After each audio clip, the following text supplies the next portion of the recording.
Hey guys, it's me once again, J. Gregorio here, and welcome back dito sa aking YouTube channel. And sa video na to, ang pag-uusapan natin is all about Facebook ads and updates to about sa Facebook ads. So kung bago ka pa lang sa paid ads, sa Facebook ads, I really suggest to like this video para manonotify ka dun sa mga bago kong video na i-upload. And don't forget to subscribe para manotify ka rin sa mga next video natin. So, ang update na ginawa ni Facebook is nagkaroon siya ng panibagong ad format. Okay? So, sa mga matatagal na nag-a-ads, I believe, is alam nyo na yung ad format. Ganito ang nangyari. Nagkaroon ng flexible ad format si Facebook. So, ano yung magiging benefits nito sa atin kapag gumamit ka ng flexible ads? By the way, kung nag-run ka ng ads at matagal mo nang ginagamit yung paid ads, just type sa comment sa ibaba. Type mo lang Facebook ads. And meron akong gift na ibibigay sa'yo dun sa selected people na mapipili natin. Alright? So let's do this. So dito sa flexible ad format, makikita nyo dito sa updates na ginawa ni Facebook. So you can see here, ano yung benefits kapag gumamit ka ng flexible ad format. Ito yan. Number one is the automatic optimization. So yung optimization kasi ng ng mga ad like a video, a photo, or a carousel is napaka-importante para, di ba, para mag-perform ng maganda yung ads natin. So, dito sa flexible ad format, ano na siya, automatic na siya. Di ba? So, yun yung maganda. Merong system sa Facebook para i-help ka to optimize your ads automatically. Hindi mo na siya manually gagawin on your own. Like ako before, on my testing, I do A/B testing, o I create multiple ad level, ad campaign. So, baba ng ad set, merong multiple ad doon, sobrang dami, para malaman ko kung ano yung effective. So, but by using flexible ad format, sobrang, di ba, ang dali na lang. Number two is ad creation with less effort. So, madali na. You don't need to select different ad format or different ad placement. So, si Facebook na yung bahala na mag-deliver ng mga ads mo dun sa mga best placement based dun sa system na meron si Facebook and based sa engagement and most likely kung saan magre-respond yung mga audience sa Facebook. So you don't need to create more ads per ad set to test different formats. Di ba? Good news yun. And pangatlo is more customization. Dito, you can group certain media such as image and video. So naka-ano siya? Naka-category or group with different combinations of text allowing you to create your ads and help prevent ad fatigue. Okay, ano itong ad fatigue, Coach J, na baka ngayon mo lang ito narinig? Usually, yung ad fatigue, nangyayari to kapag yung ads mo is walang changes at paulit-ulit na nakikita ng maraming tao. So, nakakaranas nito yung mga may malalaking budget na tuloy-tuloy nag-ads dun sa business nila. Pero kung mga low budget ka pa naman, like nag-ads ka ng 1,000, hindi pa maaabot ng ad fatigue yan. Pero kung gusto mo kasi mag-scale, di ba, yun yung mga dapat mo maiwasan dun sa paid advertising mo. Yung magkaroon ng ad fatigue. Okay? So, by using flexible ad format, tutulungan ka niya na ma-prevent, not exactly, sabi niya, tatanggalin, ma-prevent yung ad fatigue. Okay? So, paano siya gagawin, Coach J, kapag nasa Ads Manager ka na? So, all you need to do is go to facebook.com/Ads Manager. So, kapag nasa Ads Manager ka na, i-click mo tong Create. Ayan, pakita ko sa iyo. Tapos, anong campaign ang gagamitin mo? Depende sa goal mo. You can do engagement or sales. So, sales tayo. Click here. Tapos, gamitin natin itong manual sales campaign. Alright, mabilisan lang yan. Alam mo naman to. Tapos dito, yung campaign na to, let's say ito yung campaign mo, lagyan mo ng campaign name. And dito naman tayo mag-move sa ad set level. Okay? So sa mga hindi nakakaalam, ayan, para kung first time mo nga itong mapanood, campaign name, ito yung objective ng ad mo. You can change, di ba? Objective here, pero lagay mo dito yung campaign, yung pangalan. Example, ito yung product, services mo, or yung business name mo. Lagay mo dyan. Here naman, sa ad set level, ito na yung pinaka-importanting part ng Facebook. Kasi kung hindi mo ito gagawin, ayusin, di ba, hindi mo makukuha yung best performance ng ads mo. Like say, for example, here, ano yung best setup kapag website ang ginagamit mo? So, for me, maximize number of conversions. Okay? Meron ditong maximize number of landing page view. Yeah, it works. Links, reach, pero ang pinaka-best best conversions or performance goal na na-try ko and based on my experience is conversions. But kailangan ikaw yung nag-handle ng system. Control mo dapat yung platform na meron ka. So ito yung select mo. Okay, conversions. Okay, sabihin sales. Okay, ito makikita mo naman yan, conversion sales. Alright? So here, purchase ang ginamit natin. You can choose naman per lead. Okay, depende sa goal mo. Yan. Meron din ako mga custom dyan. So, sa mga next training natin, i-share ko sa iyo ito. Add to cart. So, purchase tayo. Kasi goal natin is may bumili dun sa ad natin. Okay? But you can use like, kung custom siya, okay, complete registration. Here, pwede natin gamitin kasi ayan, ang plan ko na i-run dito is yung webinar. Okay? So, hindi siya purchase. Webinar naman siya, papunta sa webinar. And disregard, kung alam mo yung install ng Pixel, disregard mo lang to kung before na install mo na siya, gagamitin mo na lang, you can skip naman yung part na to. Okay? Kung nagawa mo na siya before na set up mo na. So, for the budget, let's say 800, you can 1,200. Yeah, let's see. Date, lagay lang natin, ayan, exactly kung anong date. Nandyan, as is na yan, close mo lang tong budget. Budget scheduling, hindi ko pa siya ginagamit. I tried multiple times pero hindi siya nag-perform na maganda. So doon pa rin tayo sa manual. Next is run ads all the time. I suggest then yung target audience mo. So dito, location, Philippines. You can change or you can add more country or specific city. You can add like gusto mo i-target yung United Arab Emirates. Ayan, click mo to. So, Philippines and UAE yung target market mo. So, pwede yun. Make sure lang, nalagyan mo ng options dito. Show more options na Filipino and English. Ayan, para yung makakakita ng ad mo. Di ba? Mataas yung chance sa mga kabayan lang natin kasi nag-tap ka sa UAE. Okay, ganun siya ka-importante. Okay, so let's say hindi ko naman ito target yun. Tatanggalin ko na lang to. Say Philippines lang. Then age, for the age, mag-start tayo ng age. Alright, here, click muna natin tong audience suggestions. Ayan, para mag-reveal ang age. Okay, here, click natin, let's say 25 to 40. Yan yung target natin. All gender, yun na yan. And sa detail targeting, I'm planning to run these ads sa mga interested about affiliate marketing, selling products na hindi nila gawa, like dropshipping. So, let's say affiliate marketing. Let's see kung available yung keyword. Yeah, available, interest. Then, add tayo ng additional one, digital marketing, affiliate network. Okay din to. And itong, maganda tong isa, passive income. Yeah. Okay, good. 3 combination. So, medyo mataas siya. Pwede ko siyang i-define further. So, let's say, page admin. Facebook page admin. Yeah, 4.7 and business page admin. 4.7 pa rin. So, tanggalin natin itong affiliate network. So, 2 na lang. Okay, 4.7 pa rin, but it's good. Yeah, okay pa rin to sa akin. So, you can exclude din yung mga audience na gusto mo i-exclude dito. So, kung ano yung mga audience na yon, exclude mo na lang dyan. So, here, okay naman yung number, 20 to 57, yung reach based dun sa 1,200 na nilagay natin. And yung lead na pwede nyo maibigay is 21 to 62. Okay? Not bad. So here, ang gagawin natin is gagamit tayo ng flexible ad, multiple video. So bago yon, I really suggest na yung ad set name is palitan mo. Let's say 25 to 40 PH. Ayan.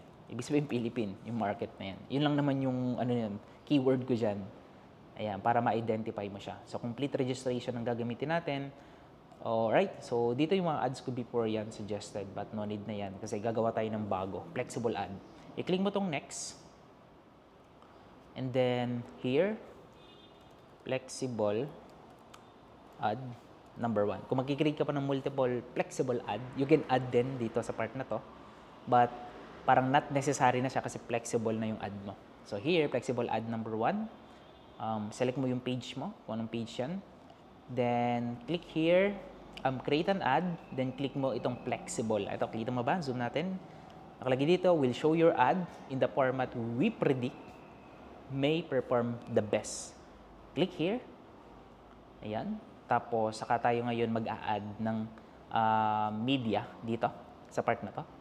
So, maganda dito, mamaya natin lagay muna natin yung media. Pwede kang mag-add ng up to 10 video creative kung video ang ginamit mo. If picture naman, you can add then multiple.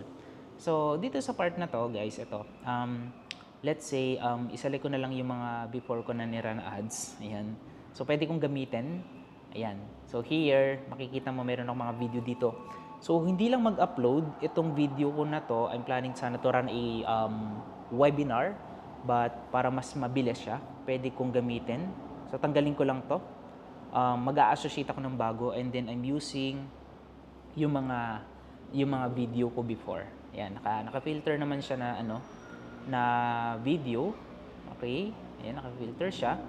And then isa-select ko yung mga yung mga nagawa ko. Let's say here, select a video, this one, ito yung mga podcast ko, this one. Ayan. So, ilan na? 7. And pwede pa akong mag-add ng additional na mga nagamit ko na before. Ayan. So, let's say, not sure kung ano to, per ad. Okay, pwede ko rin gamitin to. Pero ito, ayan, yung podcast naman, podcast style. So, kiklik ko yung continue. Makikita mo dito, guys. Ayan. So, babaguhin ko lang yung aking campaign. Ayan, so this one is hindi na to for webinar. So next na lang. So purchase muna ang gagamitin natin para dun sa digital product. And sa targeting, still okay pa rin naman targeting na to. Yeah. Let's try. Then dito sa part na to, ayan, makikita mo dito naka-associate na. Ayan, nakikita mo to? Ayan na sa side na to. Ang daming options. You can click, ayan, click here. And then, dito ko na ngayon mag-a-add ng website. So, saan papunta yung website? So, papapuntahin ko siya dun sa aking website. Lalagay ko yung website. 'Di ba? Tapos, lagyan mo lang siya ng headline. Yan. So, I'm using AI. Yan, sa mga hindi pa gumagamit ng AI. So, magpasulat ka. Sabihin mo dito, make a primary text for my Facebook ad. Okay, details. Okay, primary text. So here, yan. So yun yung details. So ngayon bibigyan ka ngayon ng AI. Yan. Level up. And so much more.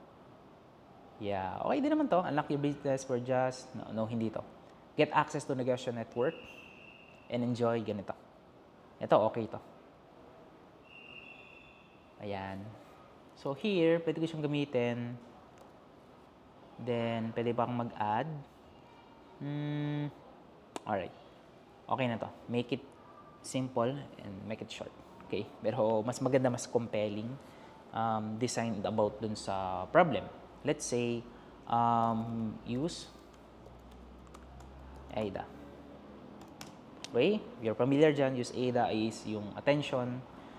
Okay, and with us tools, resources, and so on. Hindi siya 400 a year. So, per just 4,999. Okay. Change to 499 one-time payment. Okay? Ayan, ganun ka-powerful si AI. So, pinabago lang. Yeah. Is it I type? Okay ito. So, ngayon, ang gagamitin ko niyan, kakopy ko to. Nilalagay natin siya sa primary text. And make sure na itong, pwede mong i-keep tong attention, to grab attention. But here, interest, desire, and action, tanggalin mo yon. So, make sure na basahin mo. Let's say, scan natin. You can enjoy. Okay, tanggalin natin itong mga asterisk. Okay, ito pwede ko siyang gamitin for retargeting. Kasi usually yung mga ganitong ads is, na siya, direct na yung copy.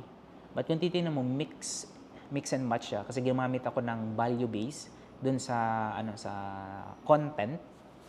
Okay? So, pwede ko siyang gamitin. So, tapos ito yung link. And then, here we go, good to go na to and pwede mo na siyang i-publish. Ayan. So ito yung copy and then papunta siya dun sa So makikita mo dito, you can add more pa na ilan ba? 1, 2, 3, 4, 8 pa lang ang nilagay ko. Pwede pa akong mag-add dito ng additional. Yes, 7 pa lang. Pwede pa akong mag-add ng tatlo na creative or video. Yun yung sinasabi ko sa iyo na using flexible ad, di ba? Si Facebook na yung bahalang mag-determine ng best performing ads, di ba? Dun sa sa business. Okay? So you can add more kung mag-add ka pa ng additional. Okay? Dito, so I believe here, add media, add videos. Let's say add image. Let's try. Okay? And then, hanap tayo ng image. Oh, no image. Wala yata akong image na image ads. Parang di ako gumagamit kasi ng image ads. So, ayan, select an image. Wala. So, video naman. Ayan. So, dito, pwede pa tayong mag-add ng video. Let's say, mag-add ako ng video, yung mga old video na nagawa ko, ayan, na ginagamit ko rin sa pagdaan ng ads. Let's say here, mga educational-based content ko, pwede kong i-add dyan. So, check natin dito kung bagay siya. So, meron din siyang advanced preview. Ayun o, makikita mo. Di ba? So, maganda rin naman siya. Maganda yung ano niya. Maganda yung pagkaka-setup niya. So, maganda dito, meron kang general copy na magko-connect doon sa multiple ad mo. So, especially sa mga nasa e-com or selling services, tapos or testimonial, pwede rin siya. 10 testimonial pero 1 copy. Then, isa lang yung call to action, leading kung saan mo siya gustong pupuntahin. Okay? So, yun yung goal. And then, here we go. All good na ako dito or pwede pa ako mag-add para ma-maximize natin. So, meron pang dalawa. Add natin here. Okay, parang okay. Last na yata to. Pwede pa akong mag-add dito kung meron na akong pwedeng ma-add. Q&A to. Ayan. Mga live session ko na ginagawa. Sige. All good na to. So, ito. Pwede ko na siyang i-publish. Okay. And ang gagawin ko dyan is i-click ko na lang itong publish and then good to go na and wait ko na lang ma-approve yung ads ko and nakaraan na yung flexible. So sabi ko kasi kanina, you can duplicate. So ibig sabihin, still pwede mong gawin yung approach na dati na ginagawa mo, yung multiple ad level. So i-quick duplicate mo lang or duplicate para magkaroon ng multiple. So parang grabe yung grabe yung optimization talaga niyan. So optimization happens here and happens kapag nag-create ka pa ng multiple flexible ad. Parang sobrang na yan. Pero ito, okay na yung ganitong setup. And then, ready to go, click publish, and then wait mo na lang. Okay? Ano pa man yung binebenta mo, physical products, services, I believe na makakatulong ito sa iyo. Kasi it works. I tried this sa isa sa mga campaign na nilaunch ko and sobrang ganda na naging resulta. And kaya patuloy na tinatry ko siya and tinetest. Alright? Hopefully, nakakuha ka ng value, nakakuha ka ng idea dito sa bagong update ng Facebook, which is yung flexible ad format. And apply mo siya kung nakatulong siya sa iyo, maganda naging resulta. Share mo naman dyan sa ibaba ng video na to. Type sa ibaba ng video na to, mag-comment ka ng feedback kung ano experience mo sa flexible ad format para makakuha rin ng idea yung mga ibang viewers natin. Alright? So once again, thank you so much for watching this video. Don't forget to subscribe and kita-kits on our next video.